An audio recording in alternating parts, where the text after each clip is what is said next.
दोस्तों, आपने एक कहावत सुना होगा कि कभी गाड़ी नाव पे तो कभी नाव गाड़ी पर। मतलब समय सबका बदलता है। ऐसा ही आज हम जिक्र करने वाले हैं अन्नदाता किसानों की। दोस्तों, किसान को अन्नदाता क्यों कहा जाता है?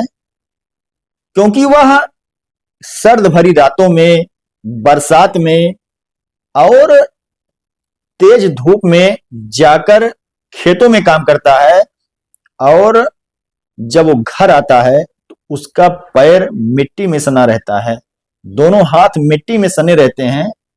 और जब मेहनत के बाद जब उसकी फसल पकती है तो उसको बेचने के लिए उसे सही वाजिब मूल्य नहीं मिल पाता है।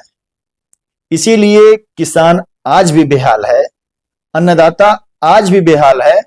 और इसका फायदा, पूरा का पूरा फायदा बिचौलिए लोग उठाते हैं। ऐसा ही आज हम जिक्र करने वाले हैं इसी अन्नदाता की, जिसके द्वारा फसल पैदा करने के बाद, अनाज पैदा करने के बाद जो हम लोगों के घरों में थाली में आता है और हम लोग खाकर उसी को जीवित रहते हैं। तो इस समय उत्तर प्रदेश सरकार द्वारा सभी क्षेत्रों में सरकारी धान खरीद केंद्र खोले गए हैं। ऐसा हर बार होता है, लेकिन इस बार कुछ विशेष हुआ है। अब विशेष इसलिए हुआ है कि इस बार अब की 29 फरवरी तक सरकारी धान की खरीद होनी है।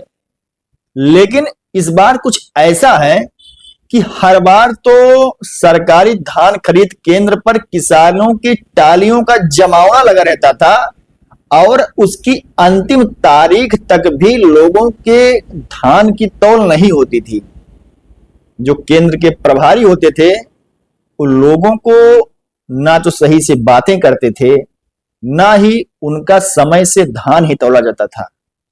और अगर धान तौला भी जाता था तो उसमें वो लोग उसमें नमी के नाम पर, गर्दा डस्ट के नाम पर काफी शोषण करते थे।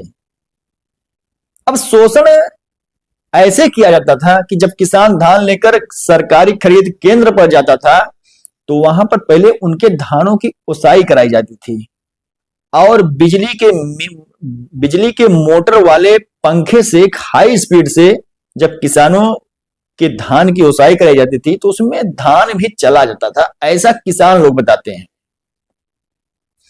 अब इस बार कुछ ऐसा हुआ कि खुले मार्केट, मतलब बाजार में और सरकारी खरीद केंद्र दोनों का मूल्य लगभग समान हो गया। अब किसानों की खुशी का ठिकाना नहीं रहा। किसानों ने पहले सरकारी खरीद केंद्रों पर नंबर तो लगा दिया, लेकिन जब मार्केट और दोनों सरकारी खरीद केंद्र का रेट लगभग सामान्य में थोड़ा बहुत अंतर है तो वहां पर जाकर केंद्र प्रभारी के नखरे के क्यों सहेंगे। उन्होंने नंबर लगाने के बाद भी जाकर खुले मार्केट में अपना धान बेच लिया और केंद्र प्रभारी किसानों के आने का इंतजार करते रहे। नतीजा हुआ कि इस बार 26 जनवरी तक ही किसानों की आवक लगभग बंद सी हो गई। इक्का दुक्का किसान जाते हैं और धान की तौल कराते हैं, वो भी केंद्र प्रभारी द्वारा मन्नतें करने के बाद। इस बार खरीद केंद्रों पर 26 जनवरी के बाद से सन्नाटा पसरा हुआ है।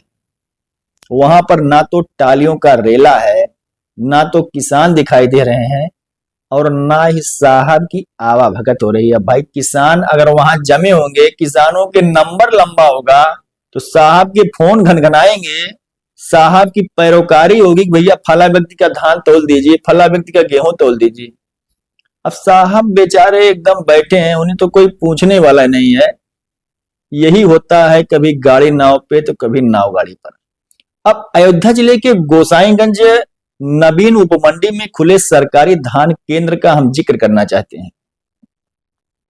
यहां पर आज सोमवार करीब 11 बजे जब हम वहां पर पहुंचे तो वहां पर खरीद केंद्र के अंदर में केंद्र प्रभारी तो नहीं मिले, लेकिन वहां पर एक बड़े बाबू मिश्रा जी मिल गए। जब हमने उनसे कारण पूछा भैया केंद्र पर सन्नाटा क्यों है, तो उन्होंने बताया कि इस बार तो धान की थोड़ा कुछ पैदावार भी कम हुई थी, और जो हुई भी उसमें मार्केट के रेट ने सरकारी केंद्रों की धज्जियां उड़ा दिया।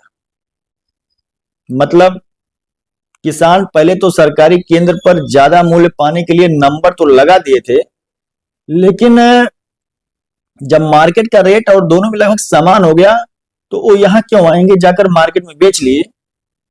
थोड़ा बहुत कम ही मिला, लेकिन वहां पर इतनी नखड़ा तो उनको नहीं झेलना है, साहब की पैरोकारी तो नहीं करना है। अब नवीन उपमंडी में हर साल 2 खरीद केंद्र खुलता है, लेकिन ज्यादातर किसानों को इसका पता नहीं है, या हो सकता है अभी पता भी हो। वहां पर सरकार की तरफ से डबल केंद्र खोले गए हैं, और एक केंद्र का लक्ष्य 25,000 कुंटल और दूसरे का 25,000, मतलब दोनों खरीद केंद्रों का लक्ष्य 50,000 कुंटल का रखा गया है। लेकिन इस बार लक्ष्य पूरा होने वाला नहीं है। केंद्र प्रभारी का कहना है भैया अभी तक 42% लक्ष्य की पूर्ति हुई है। बताइए, मतलब 100% में 42%। अब किसान वहां पर जा नहीं रहे हैं, खरीद केंद्रों पर सन्नाटा पसरा हुआ है। ऐसा कई सालों के बाद हुआ है। पिछली बार गेहूं में हुआ था, लेकिन धान में नहीं हुआ, और इस बार धान में हो गया है। वहां पर किसान दिखाई नहीं दे रहे हैं, और इस बार 29 फरवरी का नियत समय रखा गया, लेकिन उसके पहले ही किसान अपना धान बेच चुके हैं। ये होता है मार्केट का रेट ज्यादा होना। अब इसके पीछे लोग तरह तरह के बातें बताते हैं कि भैया इस बार क्यों रेट सामान्य है, हर बार क्यों नहीं ऐसा होता था। इसके लिए बहुत सब सीक्रेट है, लेकिन एक बात तो तय है कि अगर ऐसे ही अन्नदाता किसानों की फसलों का वाजिब मूल्य सरकार नहीं दिला पाती है, सरकार का दावा सिर्फ कागजों में चलता है, सरकार का दावा उनके कर्मचारी मनमानी के चलते उस दावों को खोखला साबित हो रहा है, तो धीरे धीरे लोग रोजगार की तरफ भागेंगे। धीरे धीरे जो युवा पीढ़ी है वो शहरों के प्रति भाग ही रही है, और ऐसे ही जमीनें खुलेआम छोड़ दी जा रही हैं, उनमें कोई फसल पैदा करने वाला नहीं है। क्योंकि जब लोगों को मेहनत के बाद भी पैसा नहीं मिलता है, वाजिब मूल्य नहीं मिलता है, और मौसम की मार उस पर पड़ जाती है, तो उनकी पूंजी जमा पूंजी भी डूब जाती है, और अन्नदाता किसान बेहाल हो जाते हैं। तो दोस्तों, सरकारों को किसानों की तरफ ध्यान देना चाहिए।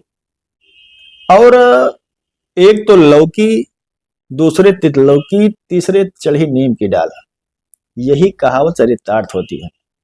एक तो किसान जो उनकी पुश्तैनी जमीन है उस पर वो लोग सोचते हैं कि भैया हम अपने खेत में कुछ फसल बोलें जिससे खेत हमारा पड़ती ना रहे, और जब वो फसल पैदा करते हैं तो उनको बेचने के लिए कितनी परेशानी का सामना करना पड़ता है, और जिसका नतीजा है कि किसान अपने आने वाली पीढ़ी को ये नहीं कहता है कि भैया तुम किसान बन जाओ, तुम एक दुकान छोटी सी खोल लो, पान का दुकान खोल के उस पर पान लगाओ, लेकिन भैया खेती मत करो, क्योंकि खेती वह ऐसी चीज है तो जब मौसम की मार पड़ गई तो फसल बेकार हो गई, और जब कभी बच भी गई तो उसे बेचने के लिए एड़ी से चोटी का जोर लगाने के बाद भी वाजिब मूल्य नहीं मिलता है। तो दोस्तों, आज के लिए बस इतना ही। जल्द लौटेंगे एक नए मुद्दे के साथ, तब तक के लिए नमस्कार।